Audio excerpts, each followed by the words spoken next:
Pooja Mishra, who has been media's first controversy child since her Bigg Boss days, celebrated her birthday in style and also spoke about her upcoming stints and how she is keeping herself busy. Let's celebrate with the birthday woman Pooja Mishra herself as she gets talking to us.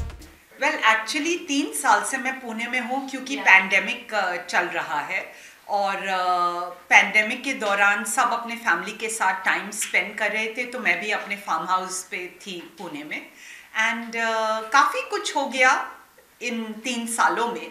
मेरी एक video clip है जिसका नाम है पूजा what is this behaviour, जो अब एक world wide viral meme बन चुकी है।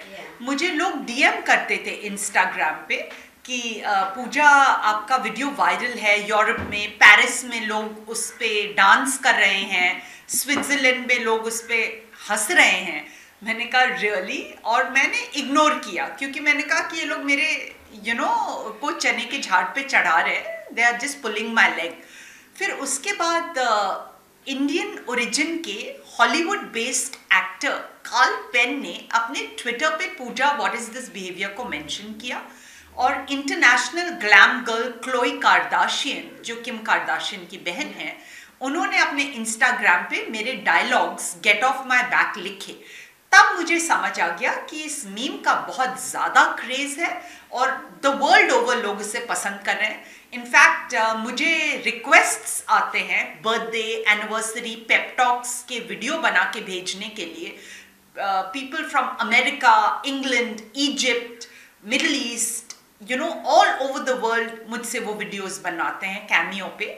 So I can just imagine कि the whole world over this whole clip craze is just, it's blowing up, it's going wild. So Bollywood में भी बहुत सारे सितारे हैं जिन्होंने बनाया है, उस पे क्या कुछ बोलना चाहेंगे आप? हाँ, बॉलीवुड के काफ़ी स्टार्स ने इस मीम को री इनैक्ट और इम्पर्सनेट किया है। नोरा फतेही ने किया है और जानवी कपूर ने किया है, फिर और भी इन्फ्लुएंसर्स है, कुशा कपिला, गौरव गेरा, यूके बेस्ड रैपर ने किया है, कितने सारे लोगों ने किया है और ये सब देख के मैं बहुत ही हैप्पी। एक minute, just give me, I will switch it of. Who is it? Some pages. हाँ, I'll just switch it off.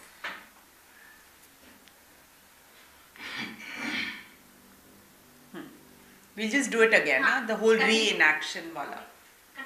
अच्छा. Okay.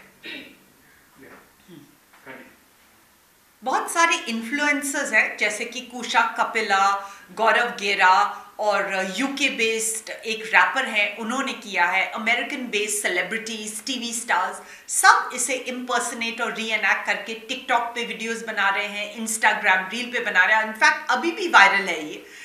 तो ये सब देख के आई feel very grateful, I feel very humbled and blessed. जानना चाहूंगी, जब आप ये क्रिएट कर रही थी तब आपको कुछ ऐसा लगा था कि हाँ ये इतना वायरल जाएगा, और जब ये वायरल हो गया तब आपका क्या कुछ उस पर रिस्पॉन्स आया कि हाँ ये हो गया ऐसा? जी, जब ये क्लिप एक्चुअल में जब ये शूट हो रहा था काफ़ी सालों पहले, तो उस समय मुझे कोई आइडिया ही नहीं था कि ये इतना पॉपुलर होने वाला है द होल वर्ल्ड ओवर। उस समय तो मुझे इतना कॉर्नर किया जा रहा था, इतना टारगेट किया जा रहा था बिग बॉस के घर के अंदर कि मैं तो बेचारी बिल्कुल परेशान हो रही थी। मुझे एक सैंडविच बनानी थी, उसके लिए मैं किचन में जाना चाह रही थी। ये लड़कियों ने ग्रुप बना रखा था, मुझे जाने नहीं दे रहे थे। फिर मैंने अमर और लक्ष्मी को बोला कि प्लीज़ इनसे बात करिए और बोलिए मुझे एक सैंडविच बनाने दे। सैंडविच मैंने बनाई, उसके दौरान आ के बार बार मुझ पे इनडायरेक्ट कमेंट्स पास कर रहे थे, मुझे इंसिन्यूएट, प्रोवोक और उत्तेजित करने के लिए। तो मैं परेशान हो गई बिल्कुल। फिर मैंने डस्टबिन किक किया कि भाई ये लोग शांत हो जाएं, चुप हो जाएं, बहुत इरिटेट कर रहे हैं मुझे। पर बात मोलहिल से कासल बन गई, राई का पहाड़ बन गई और फिर मैंने ब्रूम भी ब्रेक किया और मुझे तो कोई आइडिया ही नहीं था कि इतने सालों बाद इतना लोग इसे सराहेंगे, इतना पसंद करेंगे। So I would just say that if you are a creative person, if you are a talented person, आपको आपके फ्रूट्स ऑफ हार्ड वर्क जरूर लेट मिलते हैं, पर मिलते जरूर हैं। ओके, सो अभी ये जो डिजिटल वर्ल्ड है उस पे आप क्या कुछ बोलना चाहेंगे? जिस तरह का ट्रेंड है, हर मंथ कुछ ना कुछ या फिर हर वीक कुछ ना कुछ आते ही रहते हैं, जैसे कोई सॉन्ग हो गया या फिर कोई मूवी का डायलॉग्स हो गया या फिर जैसे पुराने कुछ होते हैं उसको रिक्रिएट किया जाता है और वो वायरल हो जाती है। सो इस पे आपका क्या कुछ टेक होगा? हाँ, वायरल ट्रेंड्स बदलते रहते हैं, शॉर्ट लिव्ड हैं, पर मेरी वीडियो क्लिप 2020 में वायरल हुई और अब हम 2022 में हैं और अभी तक लोग उसे रीएनैक्ट करके इंस्टाग्राम रील और टिकटॉक पे डाल रहे हैं। तो मैं बोलूँगी कि इस पर्टिकुलर वीडियो क्लिप की लाइफ बहुत लॉन्ग लिव्ड है, बहुत लंबी रही है, as opposed to other videos which have gone viral. वो वायरल जाते हैं, लोग उनके बारे में फिर भूल जाते हैं, पर मेरा तो 2 साल से चला आ रहा है। So I just say that I am very grateful, thank you so much for all your love and appreciation, I feel very humbled.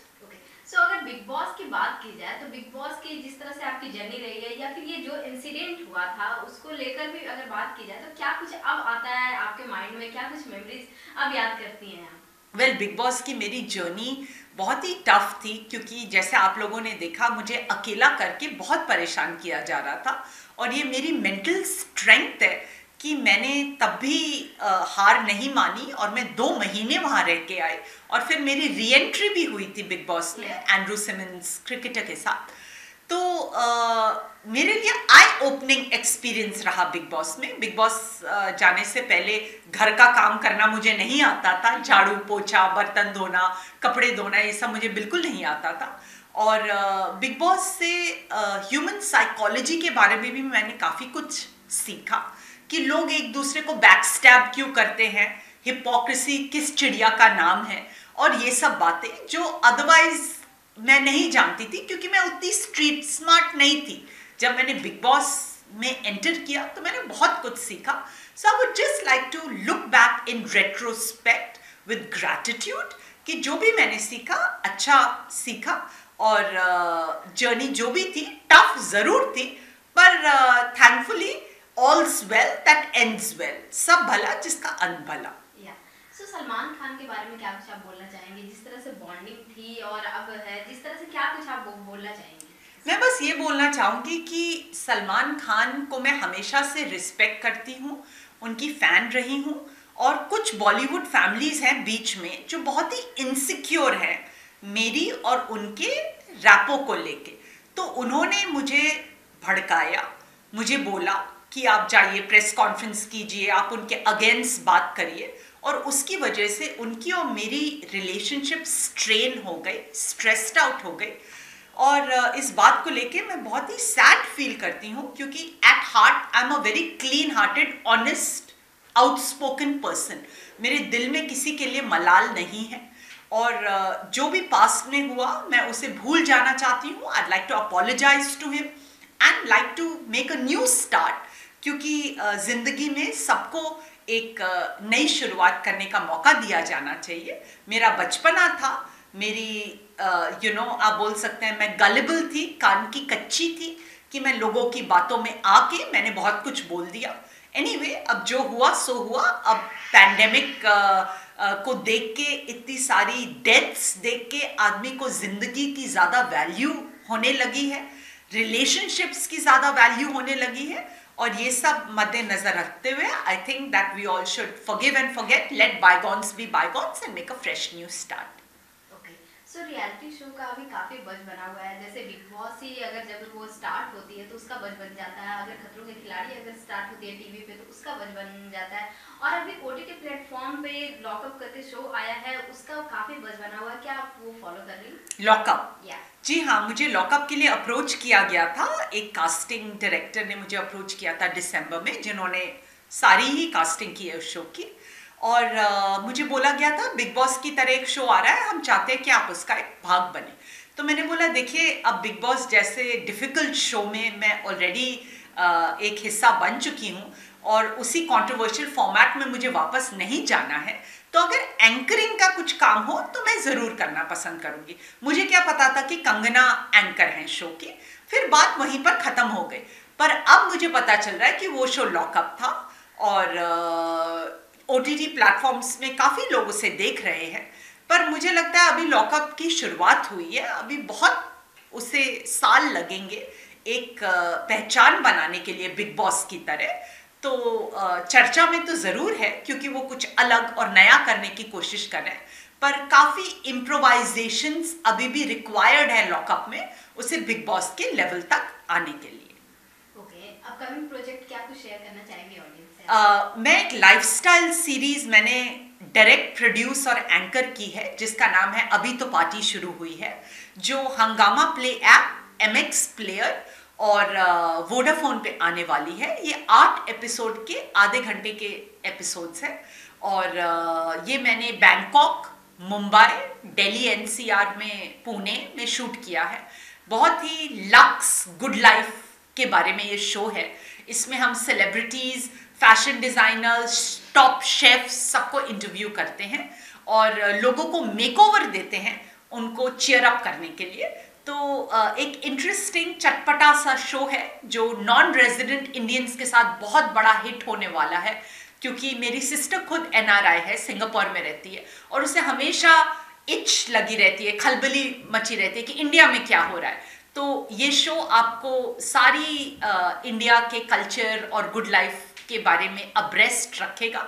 So I hope you like it. मैंने तो बहुत दिल से बनाया है और मुझे बहुत मजा आया बनाते हुए। I hope you enjoy it as much as I enjoyed making it. Okay, so आपका बर्थडे चला गया और ये बर्थडे मंथ है, तो किस तरह से ये बर्थडे मंथ जा रहा है आपका, क्या बताना चाहेंगे? बर्थडे मंथ अच्छा जा रहा है। मैंने बर्थडे सेलिब्रेट किया था एक NGO में, ऑर्फनेज में, पुणे में, बच्चों के साथ। तो उन्हें बर्थडे केक उनके साथ कट किया, उन्हें गिफ्ट्स दिए, तो वो बहुत खुश हो गए and that made me feel happy because the Joy of giving surpasses all the other joys, you know, the joy of receiving is this, the joy of giving is this. तो बहुत मज़ा आता है लोगों के लिए कुछ करने में। तो मुझे बहुत अच्छा लगा चैरिटी वर्क करने में अपने बर्थडे में। और मेरी एक किताब आई है, yes you can be a viral reality show star, जो मैंने पैंडेमिक में पब्लिश की और वो Amazon बेस्ट सेलर बन चुकी है। So I am very happy by the response of that book. मुझे 5 साल लगे उस किताब को राइट और रीराइट करने में, फाइनली वो पब्लिश हो चुकी है। So I am very excited that people are liking it.